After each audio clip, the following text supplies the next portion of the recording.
Simon Girty Frontiersman, British Indian agent, Loyalist, settler in Upper Canada, was born the 14th of November, 1741, near Harrisburg, Pennsylvania. Girty fought in the American Revolution and in the French and Indian Wars. Girty had a great capacity to work with native leaders, but was often remembered as a villain and controversial figure, mainly because of his allegiance to Britain rather than to the Americans.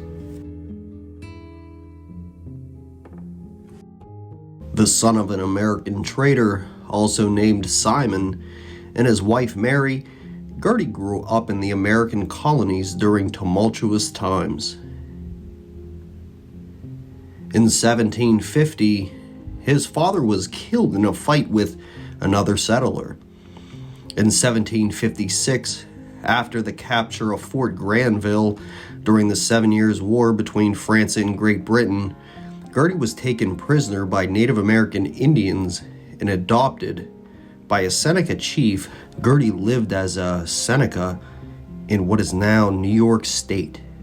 He became an expert woodsman, and although illiterate, he had a natural ability for learning languages. He became fluent in at least 9 Native American languages. In 1764, Girty was sent to Fort Pitt as part of a general release of white captives by Native American groups. He worked as a guide and interpreter, and he engaged in business with influential merchants Alexander McKee and Matthew Elliott. Girty was distrusted in the white community because of his indigenous associations. However, McKee, an agent of the British Indian Department, found Girty to be a skilled diplomat and interpreter in negotiations with the various First Nations.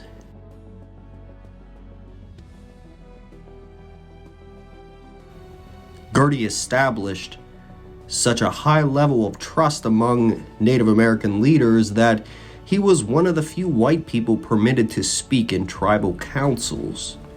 In 1774, as an officer of the British colonial militia, Girty was instrumental in bringing an end to a minor war between settlers and the Native American chiefs Logan and Cornstalk in the frontier of what is now West Virginia and Kentucky. At the outbreak of the American Revolution in 1776, Girty served the Americans as a scout and interpreter. But due to both his association with supporters of the British side, such as McKee and Elliott, and his affinity toward Native American people, Girty was regarded with suspicion. He also became convinced that if the Americans were victorious, they would seize all tribal lands in the Ohio Valley. In March 1778, Girty, McKee, and Elliott fled to the British stronghold of Detroit. Girty switched allegiances in the war and became an agent of the British Indian Department. Officially, he was an interpreter, but his duties would be much more far-reaching.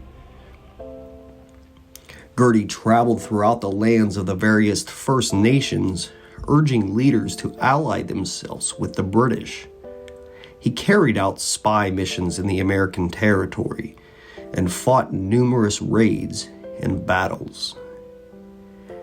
In June 1780, Girty was with British Captain Henry Byrd's force of regular soldiers and Native American warriors at the capture of Ruddle's Station and Martin's Station in Kentucky. One of Girty's duties as a British agent was to ensure that Native American warriors treated American prisoners humanely and took them alive to Detroit. In this he was largely successful, Many American captives, including famed frontiersman Simon Kenton, later said that they owed their lives to Girty. Girty also rescued Catherine Mollett from captivity during the war and married her. But Girty was unable to save the life of American Colonel William Crawford in the final months of the war.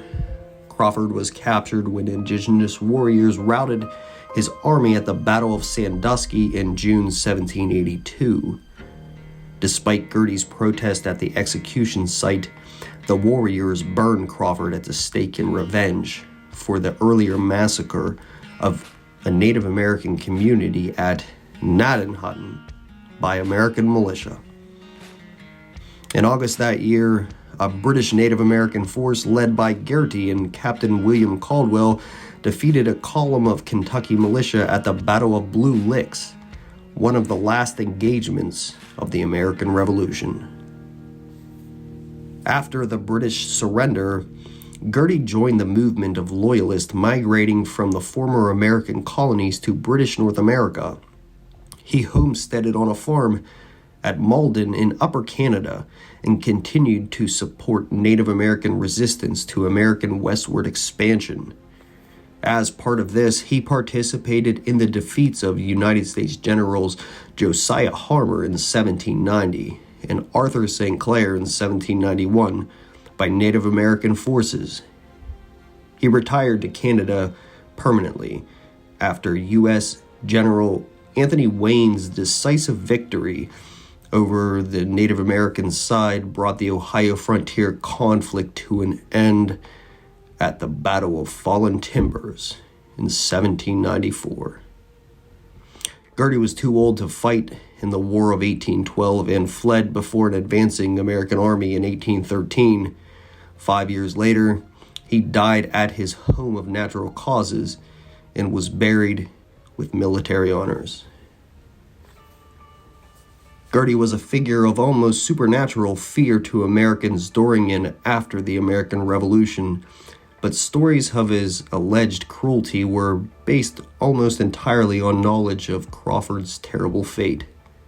A highly embellished account of Crawford's death, written by American journalist Hugh Brackenridge, became a sensation that firmly established Girty's reputation as the White Savage. Well, thank you guys for watching this video, and if you like this content, please be sure to share, like, and subscribe, as sharing this content, liking, and subscribing to the channel helps others see content like this and preserve the American frontier. Thanks, guys.